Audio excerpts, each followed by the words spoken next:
सूर्य भगवान को जल कैसे चढ़ाना चाहिए? खाली पानी नहीं चढ़ाना चाहिए। जिसको पैसे की कमी हो रही है वो पानी को लाल करके चढ़ाए।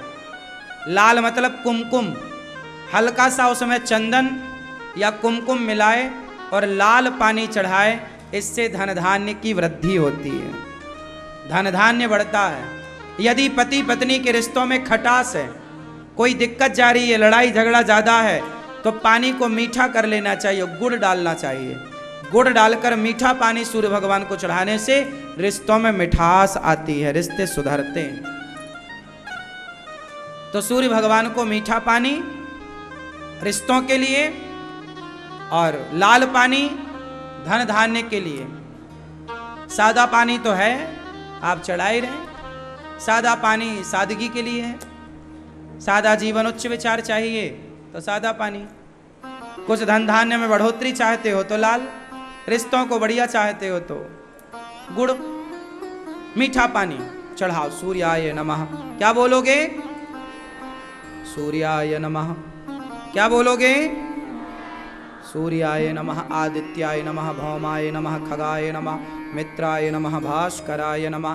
गूगल में सूर्य भगवान के 12 नाम निकाल लेना, 12 नाम याद कर लेना। नहीं आए तो सूर्याय नमः को ही 12 बार बोलना। सूर्याय नमः, सूर्याय नमः, सूर्याय नमः, सूर्याय नमः, सूर्याय नमः। हे सूर्य भगवान हमें सद्बुद्धि दो। जल चढ़ाते समय जल के छींटे पांव में नहीं आने चाहिए। जल चढ़ाते समय जल के छींटे पांव में क्या करें फिर? नीचे गमला हो, माटी हो, आप थोड़ा ऊपर हो, पानी या बाल्टी रख लो, बाल्टी में पानी चढ़ा के, मतलब सामने सूर्य भगवान को, नीचे बाल्टी, फिर वो बाल्टी का पानी गमलों में डाल दो। उसके छींटे वापिस पांव में नहीं आने चाहिए। ठीक है, ऐसे सूर्य अर्घ देना चाहिए। फिर क्या करना चाहिए? आपका जो मंदिर है वहां बैठना चाहिए। एक थाली लेना। सबसे पहले आपके गोपाल जी को रात को सुलाते हो, सवेरे जगाते कैसे हो? मंदिर में जाने के पहले ताली बजाओ। क्या करो? ताली बजाओ और कीर्तन करते, श्री कृष्ण गोविंद हरे मुरारी। कीर्तन चालू कर दो और कीर्तन करते करते मंदिर के पट खोलो, भगवान जी के पांव दबाओ। पहले प्रभु जागो जागो, जगाओ। फिर एक थाली लो, थाली में चंदन से एक स्टार बनाओ। क्या बनाओगे? एक स्टार बनाओ। कैसे? चंदन लो, चंदन आपके घर में होगा, कुछ नहीं तो रोली ले लो, रोली कुमकुम रोली ले लो लाल, और उससे एक स्टार बनाओ ऐसे। ये देखो टीवी पर देखो, ऐसे स्टार बनाना है। बीच में ओम लिखना है, ओम, ओम लिखो। फिर जो खंड बचते हैं ना, उन खंडों में एक तुलसी की छोटी सी लकड़ी ले लो, उसे अपनी कलम बना लो। कलम तुलसी की एक लकड़ी से उसमें लिखना है ओम नमो, ओम नमो नारायणाय, या फिर ओम रांग रामाय नमः। आप क्या लिखना? ओम नमो, ना एक खंड में ना, दूसरे में माँ में ओ की मो, नमो, फिर ना रा य णा य। ये हो गया मंत्र। अब वो थाली रखो, उस थाली का सबसे पहले अब वो क्या बन गया? यंत्र, यंत्र बन गया, प्रभु का स्मरण हो गया। उस यंत्र में तुलसी चढ़ाओ, उसको प्रणाम करो, फिर उसमें ठाकुर जी को बिठाओ। आप अपने गोपाल जी को बिठाओ, शालिग्राम जी को बिठाओ, फिर जल उनको भगवान जी के चरण दबाओ, सेवा करो, फिर जल से स्नान कराओ। और जल से स्नान कराते समय बोलना क्या है? बोलना क्या है? श्रीमन्नारायण। बोलो श्रीमन्नारायण, श्रीमन्नारायण। मैया बोल भी नहीं रही हो मेरी माँ, क्या बोलोगी बेटा? रटर बोलो श्रीमन्नारायण, चरणौ शरणम प्रपद्ये श्रीमते नारायणाय नमः। यदि आपको यह मंत्र ना आए तो केवल श्री कृष्ण गोविंद हरे मुरारी बोलिए और भगवान को जल से, दूध से, दही, जो आपकी श्रद्धा है, रोज रोज नहीं, अमावस पूर्णिमा दूध दही से भी भगवान को स्नान कराना चाहिए। महीने में कम से कम एक बार बढ़िया भगवान का दूध, दही, घी, शक्कर, शहद, पंचामृत, वरना रोज पानी से, जल से स्नान कराओ। स्नान करा के बढ़िया भगवान को पोंछो, साफ करो। वस्त्र लो, टॉवेल लो, प्रभु के शरीर के पानी को पोंछो, फिर बढ़िया से भगवान को श्रृंगार करो, वस्त्र पहनाओ, कपड़ा पहनाओ, बढ़िया भगवान को श्रृंगार करो। जो भी आप ज्वेलरी पहनाती हो भगवान को वो पहनाओ बड़ी से। और पहनाते समय हर समय क्या करोगे? श्री कृष्ण गोविंद हरे कीर्तन चलता रहे, या श्रीमन्नारायण श्रीमन्नारायण कीर्तन चलता रहेगा, भगवान का श्रृंगार होता रहेगा। फिर इसके बाद बड़े प्रेम से भगवान को जब श्रृंगार हो जाए तो दर्पण दिखाइएगा, भगवान को आईना दिखाया करो। प्रभु देखो आप कैसे लग रहे हैं, क्या खूब लगते हो, बड़े सुंदर दिखते हो। फिर से कहो, कहते रहो, अच्छा लगता है वो मेरे कान्हा का मुखड़ा, बड़ा प्यारा लगता है, क्या खूब लगते हो। भगवान कोई भजन वजन सुनाया करो। तेरा किसने किया सिंगार सांवरे, भगवान को दर्पण दिखाओ, कहो प्रभु आप बहुत बढ़िया लग रहे हैं। फिर भगवान की एक नजर उतार लो, ऐसे भगवान की क्या करो, देखो ये भाव की भक्ति है। क्या है ये? भाव है तो भक्ति है, नहीं है तो कुछ नहीं है। तो नजर उतारो, फिर भगवान को भोग लगाओ। क्या भोग लगाएंगे? जो आप खाते हैं उसका, जो भी आप सवेरे नाश्ता में आप फल फूल का, दूध का, दही का, लस्सी का, वही भोग लगा सकते हैं, मिश्री का। फिर दोपहर को भोजन, अच्छा जब भोजन बनाते हो ना दोपहर को 12 बजे, 11 बजे, 1 बजे जो आप भोजन करते हैं तो भगवान को लगाते हैं कि ऐसे खा लेते हैं? तो एक थाली अलग से रखो। अच्छा, जिस थाली में भगवान को आप भोग लगाते हैं उस थाली का आप क्या करते हैं? उसी में आप भी खा लेते हैं क्या? नहीं, भगवान की थाली अलग हो। एक थाली में दाल, चावल, साग, सब्जी रखो, उसमें तुलसी डालो और भगवान जी के आगे रखो। और भोग कैसे लगाना चाहिए? कैसे लगाते हैं आप भोग? बताओ, आप जो करती हो वो बताओ, बैठे बैठे। पहले खाती हो, हाँ, दाल, चावल, सब्जी, रोटी ले जाओ, मंदिर में रखो, घंटी बजाओ और भगवान से प्रार्थना करो, प्रभु प्रसाद पाओ। फिर क्या करो? आप खुद अपने हाथ से दाल, रोटी तोड़ो, दाल में लगाओ, प्रभु के सामने, हे प्रभु प्रसाद पाइए, ऐसे जैसे बच्चे को माँ खिलाती है। फिर चावल, दाल, सब्जी चम्मच ले लो, निकाल के प्रभु को, हे प्रभु आप पाओ, हाथ से, चम्मच से, हे प्रभु पाओ। ऐसा भाव कि भगवान पा रहे हैं, खा रहे हैं। और फिर पूरी थाली उठाकर हाथ से भगवान को समर्पित करो, हे प्रभु आप ग्रहण कीजिए, हे श्याम सुंदर, हे श्री राधा रानी आप प्रसाद पाइए। और सबको भोग लगा के फिर भगवान को थोड़ा पानी पिला, आचमन कराओ, पानी पिलाओ। एक गिलास में पानी होना चाहिए मंदिर में आपके, पानी पिलाओ।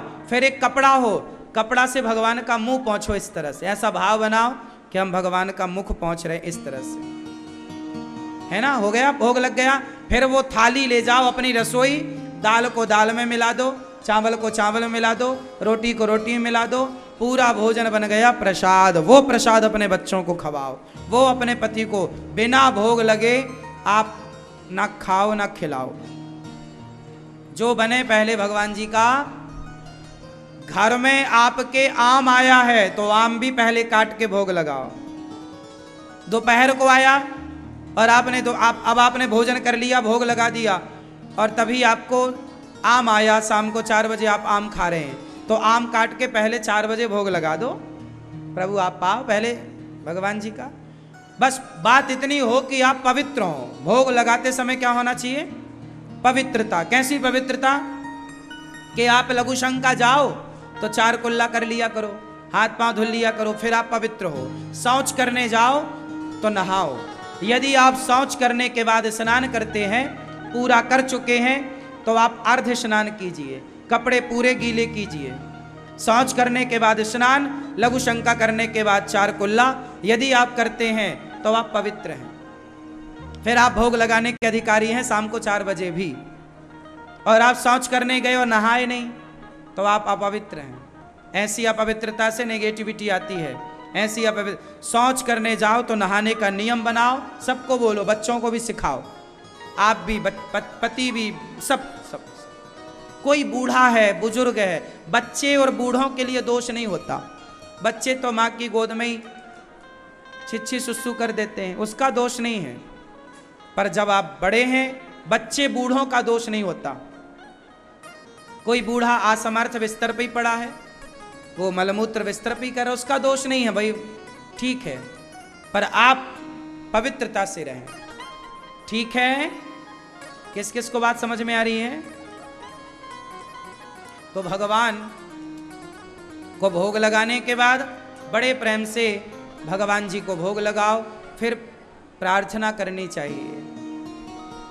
सवेरे पूजा करके प्रार्थना, हाथ जोड़ो सब लोग। अब मैं आपको मानसिक पूजा की ओर, अब शारीरिक पूजा हो गई, नहलाना धुलाना भोग लगाना, ये शारीरिक पूजा। अब मैं आपको मानसिक पूजा की तरफ ले जाऊं। सब लोग रीढ़ की हड्डी सीधी करो। सब लोग पहले आंखें खोलो और खूब आंखें खोल के सब देख लो। अभी आपको आंखें बंद करने का बोलूंगा, तब बीच में खोल खोल के मत देखना। पहले आप खूब देख लो, टुकुर टुकुर जो देखना चाहती हो या चाहते हो, देख लो अच्छे से। देख लिया मैया? और देख लो। अब सभी लोग आंखें बंद करो, फाइनली बंद। बीच में एक आंख खोल के ना देखना। सब आंखें बंद करो और ऐसा भाव बनाओ, सारे लोग अब ऐसा इमेजिन करो, कल्पना करो, ऐसा भाव बनाओ।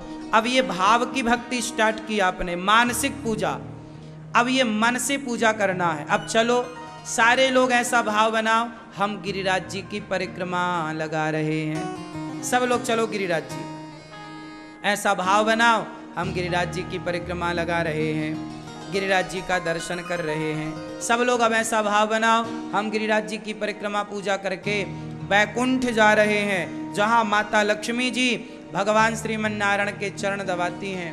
हम भी वैकुंठ जाकर प्रभु का दर्शन कर रहे हैं और एक पाँव लक्ष्मी जी दबा रही हैं, दूसरा पाँव हम दबा रहे हैं। ऐसा भाव बनाओ कि हम भगवान श्रीमन नारायण के चरण सेवा कर रहे हैं। सब लोग ऐसा भाव बनाओ, हम चरण सेवा कर रहे हैं प्रभु की। फिर ऐसा भाव बनाओ, हम परिक्रमा लगा रहे हैं। फिर ऐसा भाव बनाओ, हम बिहारी जी के सामने खड़े हैं और प्रार्थना कर रहे हैं। सब लोग एक प्रार्थना करो बिहारी जी से, बोलो, हे श्याम सुंदर, हे श्रीमन नारायण, हम पापी हैं, हम अधम हैं, नीच हैं, दुष्ट हैं, खल हैं, कामी हैं, क्रोधी हैं, लोभी हैं। हे प्रभु, हम जैसे हैं आपके हैं। हे नाथ, हमारे अपराधों को क्षमा कीजिए। हम अपने आप को आपके श्री चरणों में समर्पित करते हैं। हे नाथ, हमें स्वीकार कीजिए। हे प्रभु, इस संसार में आपके सिवा हमारा कोई नहीं है। हे श्याम सुंदर, हे श्रीमन नारायण, हे रघुनंदन, आप ही हमारी माता हो, आप ही हमारे पिता हो। हे प्रभु, आप ही हमारे सब कुछ हो। हे नाथ, माना कि हम अधम हैं, पर जैसे हैं आपके हैं। हे करुणा सिंधु, हे भक्त वत्सल, हे दीन दयाल, हमें स्वीकार कीजिए, हम आपकी शरण में हैं। अब आप सब ऐसा भाव बनाओ कि आप प्रार्थना करने के बाद बिहारी जी को अपने हाथ से लड्डुओं का भोग लगा रहे हैं। सब लोग इमेजिन करो कि बिहारी जी आपके सामने खड़े हैं, जिनके सुंदर घुंघराले से बाल हैं, सुंदर सी मुस्कान है, श्याम सुंदर सांवले से हैं। बगल में हमारी किशोरी जी गोरी सी राधा जी खड़ी हैं और एक सुंदर सोने का झूला है। सोने के झूले में राधा जी श्याम सुंदर झूला झूल रहे हैं और आप झूले को झूला रहे हैं।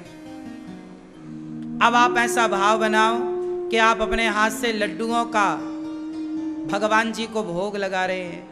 श्री राधा रानी को आप प्रेम से भोग लगा रहे हैं। श्याम सुंदर आपके हाथ से लड्डू खा रहे हैं, पेड़ा खा रहे हैं, आपके हाथ से आपका प्रसाद ग्रहण कर रहे हैं। अब ऐसा भाव बनाओ कि आप श्याम सुंदर के गले में तुलसी की माला पहना रहे हैं। ऐसा भाव बनाओ कि आप श्री राधा रानी को एक सुंदर से पुष्पों की हार, पुष्पों की माला श्री राधा रानी के चरणों में हम समर्पित कर रहे हैं। श्री राधा रानी और श्याम सुंदर के चरण जैसे केवट ने राम लला के चरण धोए, ऐसे आप भी भाव बनाओ कि हम श्याम सुंदर के श्री राधा रानी के चरण पखार रहे हैं, चरण धुल रहे हैं, चरणामृत पी रहे हैं। ऐसा भाव बनाओ। भगवान जी से कहो, प्रभु मेरे मन मंदिर में आकर बैठ जाइए, सदा के लिए मेरे हृदय में विराजिए। प्रार्थना करिए भगवान से, हे प्रभु हमें छोड़कर मत जाइए। जो आपका भाव है वो कहिए। ऐसा इमेजिन करो कि भगवान ने इस गिरिराज जी को उठा रखा है और हम सब लोग उनका दर्शन कर रहे हैं और गिरिराज जी की छाया में हैं। ऐसा भाव बनाओ कि आपका जो घर है वह घर ही गिरिराज जी है और उस घर को भगवान ने अपनी उंगली पर उठा रखा है और हम प्रभु की छत्र छाया में रहते हैं। ये जो छाया है ये प्रभु की छाया है, हम प्रभु की छत्र छाया में रहते हैं। ऐसा भाव बनाओ, हर क्षण हम प्रभु के दर्शन, भगवान की सुंदर मुस्कान का दर्शन, भगवान के सुंदर से होठों का दर्शन, मुखमंडल का दर्शन, चरणों का दर्शन, एक एक अंग का दर्शन करो और जो भाव है वो खिलाओ। ऐसा भाव बनाओ कि भगवान आपके सामने बैठे हैं, मुस्कुरा रहे हैं, आप उन्हें देख रहे हैं, वो आपको देख रहे हैं। इस तरह आप भगवान को, श्याम सुंदर को, राधा सहित कृष्ण को अब ऐसा भाव बनाओ कि आप अपने हृदय में मन को ही मंदिर बना रहे हैं और सुंदर से स्थान पर आप किशोरी जी को, श्याम सुंदर को मन मंदिर में बिठा रहे हैं। हे प्रभु मेरे हृदय में विराजिए। सब लोग कहो, हे श्याम सुंदर, हे श्री कृष्ण मेरे हृदय में विराजिए। यह आपका ही स्थान है, अपने स्थान पर विराजिए। हरि शरणम श्रीमन्नारायण चरणौ शरणम प्रपद्ये श्रीमते नारायणाय नमः।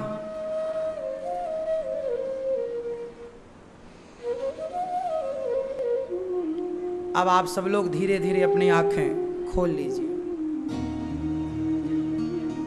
ऐसे मानसिक पूजा आपको रोज करनी चाहिए।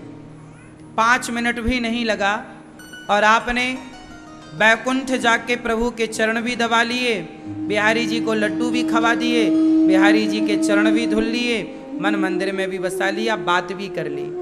ये मानसिक पूजा, इसमें कोई किराया नहीं, भाड़ा नहीं, कुछ नहीं लगा, पर आपका मन जुड़ गया भगवान से। ये मानसिक पूजा, जितने भी हमारे साधु संत हुए हैं आज तक, अच्छे साधक, वो सब मानसिक पूजा ही करते आए हैं। इसमें कोई खर्चा नहीं लगता। प्रत्येक लीला का आप दर्शन कीजिए अपनी आंखों से। आप इस मानसिक पूजा को रोज किया करिए।